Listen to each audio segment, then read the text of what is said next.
Genuinely, one of my favorite feelings in the entire world is finding a book that I love so much that I just want to tell everybody about it. So if you're stuck in a reading slump, if you're looking for a new favorite fantasy book to read, today I wanted to share with you a list of my top 10 tried and true 4 or 5-star favorite fantasy books. I tried to put together a pretty well-rounded list, so we have short novels, we have long novels, we have YA, we have adult, we have series, we have standalones, we have high fantasy, we have low fantasy. So no matter what you're looking for, chances are there's a book somewhere on this list that is hopefully going to become a new favorite novel of yours. For the sake of this video today, I wanted to kind of set aside all of the classic fantasy novels like Lord of the Rings, Harry Potter, Narnia, and just kind of assume that you've read those already, that you're looking for something new. So all of these books are ones that I've really enjoyed, that are very near and dear to my heart, but there is one in particular that I'm going to be telling you about at the very, very end of this video, and it is one that is just one of my all-time favorite books. I have recommended it to over a dozen people now, and every single one of them have absolutely loved this book, so make sure you stick around for that one. So without any further ado, let's jump into 10 fantasy novels that I will never ever stop recommending. The year is 1806. England is beleaguered by a long and arduous war with Napoleon, and centuries have passed since practical magicians have faded into the nation's past. But scholars of this glorious art have realized that one practicing magician still remains, the reclusive Mr. Norrell, whose displays of magic send a thrill through the country. Yet the cautious, fussy Norrell is challenged by the emergence of another magician, the brilliant novice Jonathan Strange. So begins a dangerous battle between these two great men, which overwhelms that between England and France. So if you didn't guess it already, my first book recommendation is Jonathan Strange and Mr. Norrell. When I finished reading this book for the first time, I remember thinking I would never ever find any book that was quite like this one. I will say that this book is probably not for everybody. If you like really tight, compelling books, then this book is not for you. This is a slow burn. This is one you can really sink your teeth into and savor over a long period of time. If you like 19th century literature, if you like fantasy, if you like fairy lore, and if you like kind of rival magicians and that kind of thing, this is a good book for you. Anyway, so that's first up on our list, Jonathan Strange and Mr. Norrell by Susanna Clarke. The nearby enchanted wood, full of corruption and malevolent power, casts a shadow over the peaceful valley where Agnieszka lives. Her people rely on a cold and cruel wizard known as the Dragon to keep the corrupted wood at bay, but his cost is terrible. A young village woman must serve him for 10 years, leaving all she values behind. Agnieszka fears her dear friend Kasia, brave, beautiful, and graceful, will be picked at the next choosing. But when the dragon comes, it's not Kasia that he takes. So the heroine, Agnieszka, is just this delightfully chaotic protagonist. She's just this very determined, stubborn, fiercely protective person. As the synopsis kind of explains, she ends up being chosen by this wizard to serve him for the next 10 years, and over her time serving the dragon in this tower, she learns that she has the first kind of inklings of magic, and he begins to train her in it to use that magic against that malevolent wood. And speaking of which, I think the wood is one of the most unique antagonistic forces that I've seen in fantasy so far. If you want to picture like a corrupted, woodsy version of the Upside Down from Stranger Things, it's kind of like that, where no one can enter this wood and remain unchanged, but it's inhabited by this presence that's very sinister, clever, outmaneuvering them, very cat and mouse. It's a standalone novel, it's very self-contained, everything is wrapped up by the end, it's very satisfying. Naomi Novik has a very beautiful, very lyrical writing style in this book, and it's kind of got a little bit of everything. It's a fantasy adventure story, obviously, but it's kind of got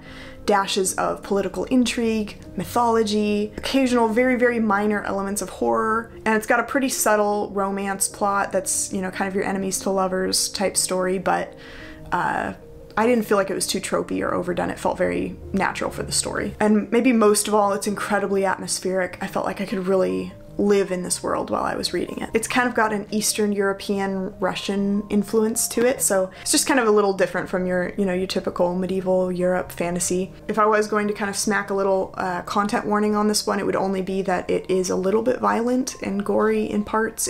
I wasn't personally very bothered by it, but I do have a friend who said it was kind of more on the violent side and she didn't really love it for that reason. So kind of take that into consideration, but it really just feels like this dark, immersive fairy tale that you can kind of lose yourself in. In the midst of the Gods' War, Iris Winnow is an aspiring journalist interning at the Oath Gazette. At night, she writes letters on an enchanted typewriter to her brother at the war front. But unbeknownst to her, the letters are actually going to her rival at the paper, Roman C. Kitt. And one day, Roman decides to write back. So next up is Divine Rivals and Ruthless Vows by Rebecca Ross. It's basically You've Got Mail, but World War II Fantasy Edition. I loved the world of this book. It's so unique to find a fantasy book that was set in World War II, or the equivalent. It's got newspapers and trams and trench coats and typewriters. It's just kind of this cozy, gloomy fantasy novel that's set in a war, but there's very subtle magical elements in it, where there's like a tea shop where the tea never gets cold, or there's flowers that kind of sprout up overnight in old shoes. This one technically does fall under that kind of romantasy umbrella, where it is a romance that's set in a fantasy world. But having said that, I did find the romance to be a very convincing, very sweet one, because it's based off genuine friendship and understanding and just this fierce loyalty, sacrificial love, that kind of thing. So if I was going to pitch it to you, purely based off vibes, I would tell you that these books feel like drinking a cup of hot Earl Grey tea with a side of buttered toast on a foggy day in London. So anyway, that's the Letters of Enchantment duology.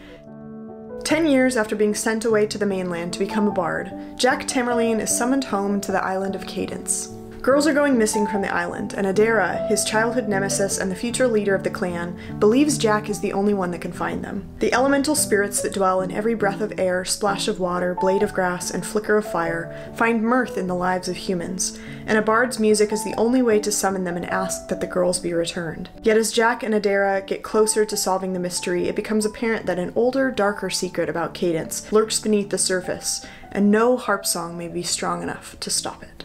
Next up, we have A River Enchanted and A Fire Endless, which is the Elements of Cadence duology by Rebecca Ross. So where Divine Rivals was Rebecca Ross's young adult fantasy, this is some of her earliest adult fantasy.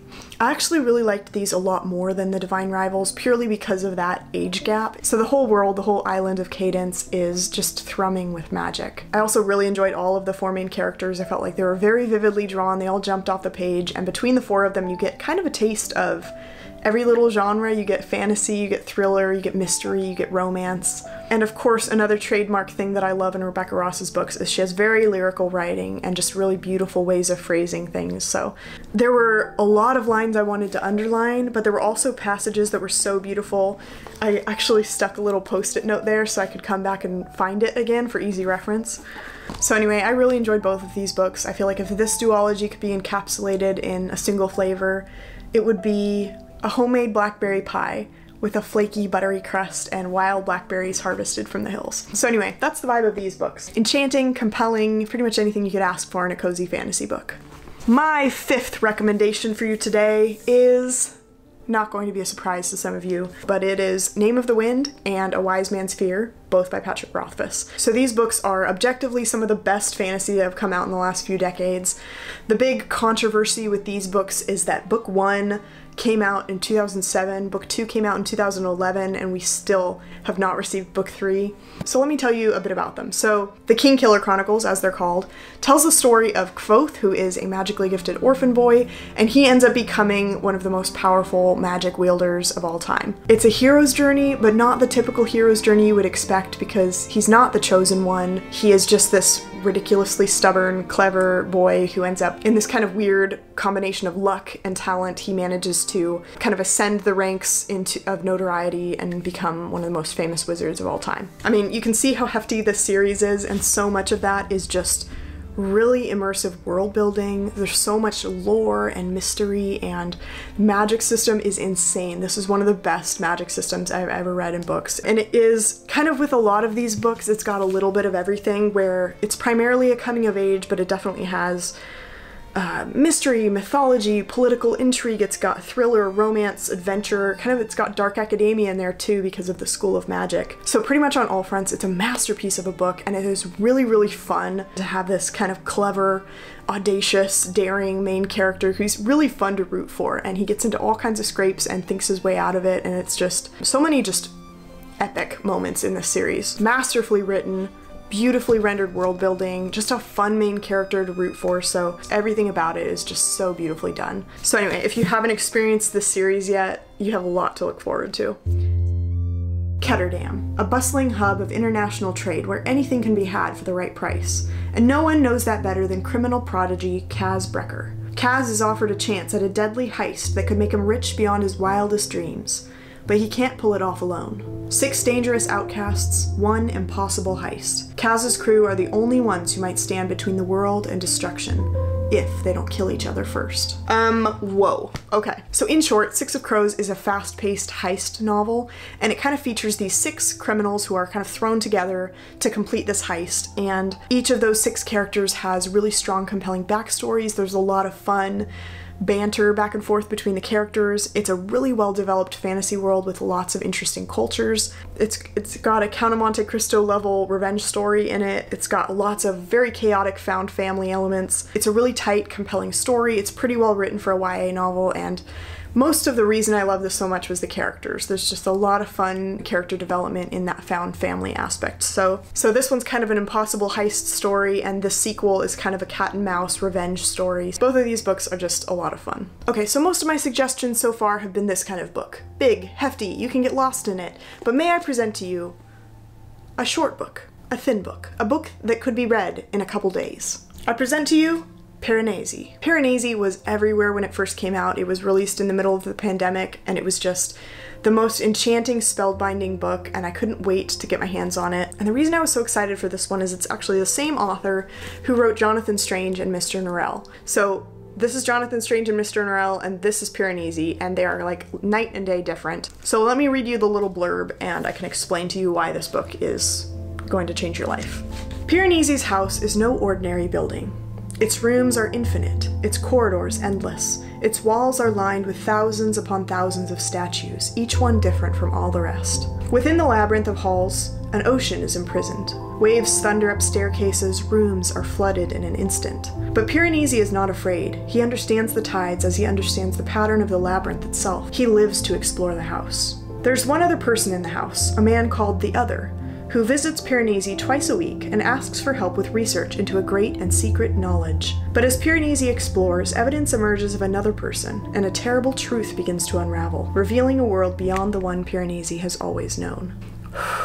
This is just one of those books that cannot be explained. There's nothing I can say to you that will explain the enchantment that is this book. It's just one that you need to experience. Based off the synopsis, you might assume that this would be kind of a slow, churning, unraveling book, but no. It may appear so at first, but when you reach about halfway through the book, there is a twist, and when you reach this twist, you won't be able to stop reading. You're gonna just devour the rest of the book. This has happened to every single person who has read this book. And then this book just quickly turns into something completely different than what you think. So this seems to be a common thread with every single book I've talked about today, but it has such a unique world to it, you know? It's just the most haunting story, and there is so much layered beneath the surface of it where you could reread it again and again and just draw so much more out of it. There's just a lot of really interesting things that I think she's alluding to that you could draw from. It's funny, it's haunting, it's beautiful, and it's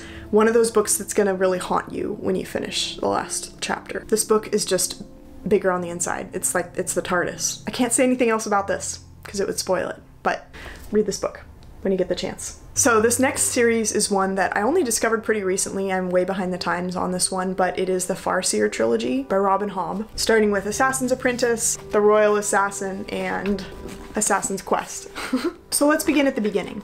Assassin's Apprentice and the following 2 books tell the coming of age of young Fitz, who is the bastard son of the Crown Prince Chivalry. He's being raised by this gruff stableman in the shadow of the royal court, and he is more or less treated as an outcast by pretty much all of the royal court except for King Shrewd, who has him trained to become the future royal assassin. So it kind of follows his coming of age from boyhood to manhood, his becoming the royal assassin of the court. Just love books where you can just get lost in them, you know? And this series, I really did just get lost in these books for weeks and weeks. I would look forward to reading them at the end of the day. This series was stunning. It was just so rich in detail, so beautifully written, like incredibly beautifully written. It wasn't like a high action series, but I didn't want it to be. Like, it's just one of those that you just gotta go where the story takes you. It's definitely engaging. He's becoming an assassin, so the only thing that I would say about these books is book 1 was good verging on great.